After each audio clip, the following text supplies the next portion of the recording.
Pevačica Seka Aleksić vraća se na scenu sa novom pesmom Amorna, a čija nas premijera očekuje sutra.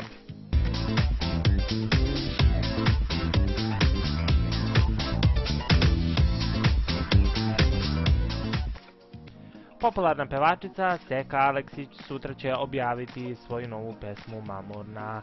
Tugom i suzama sve ću da platim, možda to te meni vrati, deo je pesme novog Sekinog hita. Fotografije sa snimanja spota za novi singl uveliko su objavljene, a fanovi željno iščekuju spot o kome svi bruje. Na fotografijama koje su prepravile društvene mreže, pevačica je predstavila novu frizuru i novi styling. Pesmu Mamurna premijerno će moći da čuju svi 30. marta na Radio Penguin, a u isto vreme fanovi će imati prilike da pogledaju i premijeru spota za pesmu na zvaničnoj YouTube stranici popularne pevačice.